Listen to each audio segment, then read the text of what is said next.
Makna tersembunyi Alkitab menggali mutiara-mutiara kehidupan yang tersembunyi dan terpendam dalam kitab suci. Di masa Advent ini, apakah saya menanti kedatangan Tuhan dengan penuh iman? Ataukah saya menantikannya berdasarkan kalender semata-mata dengan menghitung hari demi hari? Selamat datang di channel Makna Tersembunyi Alkitab. Pekan Advent ketiga, Rabu 17 Desember 2025. Awal antifon O Sapientia, ya sang kebijaksanaan. Pertama, kata yang menyentuh dari bacaan hari ini.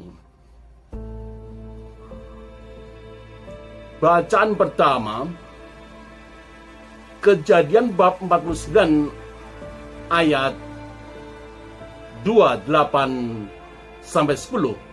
Kata kunci Ibraninya adalah Shevet. Makna dasarnya tongkat, lambang kuasa dan pemerintahan. Yakub berkata tentang Yehuda,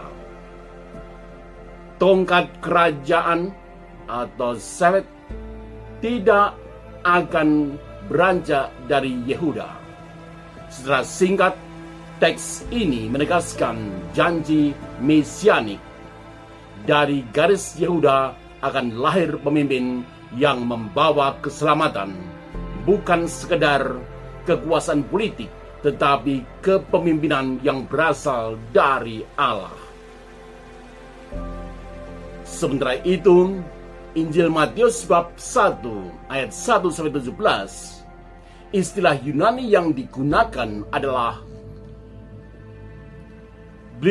Biblos Geneseos, dengan makna kitab asal-usul dan silsilah kehidupan.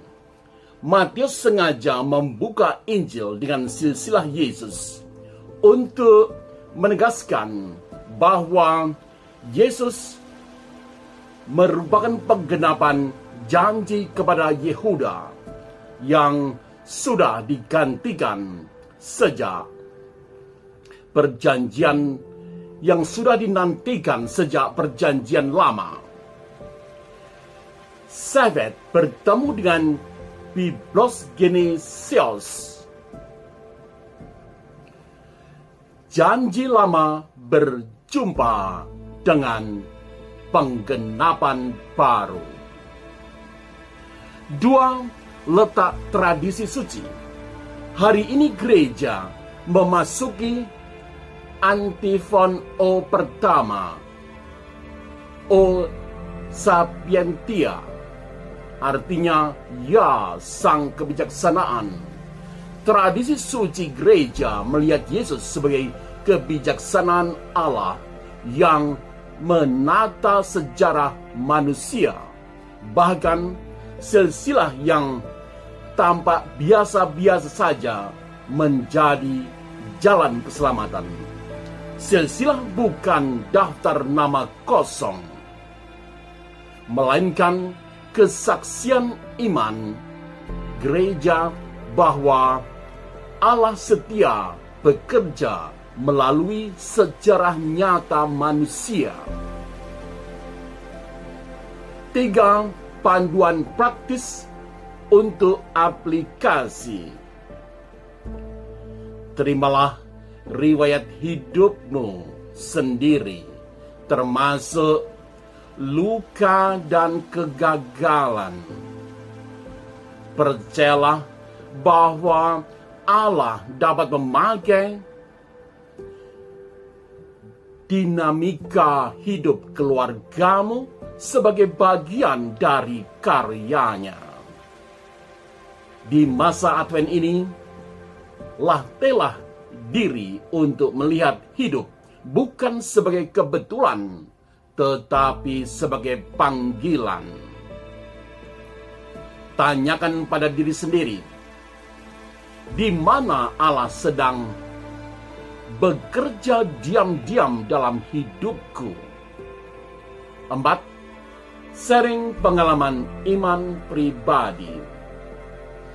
Sebagai seorang dosen, saya sering melihat mahasiswi-mahasiswa atau sebagai anggota masyarakat, saya melihat pemudi-pemuda tertentu merasa minder oleh latar belakang keluarga atau masa lalu mereka atau penyebab spesifik tertentu lainnya yang dirahasiakan.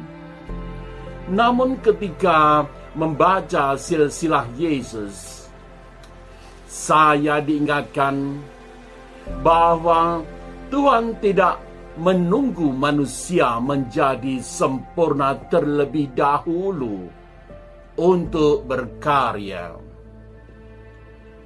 Dalam mengajar ataupun berkarya, iman semacam ini menolong saya untuk tidak hanya mentransfer ilmu, tetapi juga menyemai harapan bahwa setiap pemudi-pemuda, mahasiswi-mahasiswa memiliki tempat dalam rencana Tuhan, seperti nama-nama yang tercantum dalam setiap silsilah. Salah satu silsilah yang tertulis dalam kitab suci adalah silsilah Yesus Kristus, yang di dalamnya terdapat nama-nama dengan orang yang memiliki nama itu, karakter dan perannya masing-masing. 5 refleksi ringkas. Advent mengajarkan kita untuk menunggu dengan iman. Allah setia pada janjinya. Dari Shevet Yehuda hingga Biblos Geneseos Yesus, kita belajar bahwa dinamika kehidupan manusia merupakan ruang rahmat. Dari suku Yehuda hingga silsilah Yesus Mesias, sejarah umat manusia terbuka sebagai ruang rahmat Allah. Sebagai penutup, jika renungan ini bermakna bagi Anda, jangan lupa subscribe, like, dan share, agar semakin banyak orang menemukan makna tersembunyi Alkitab. Jangan lupa pula menulis di kolom komentar. Terima kasih. Salam sehat.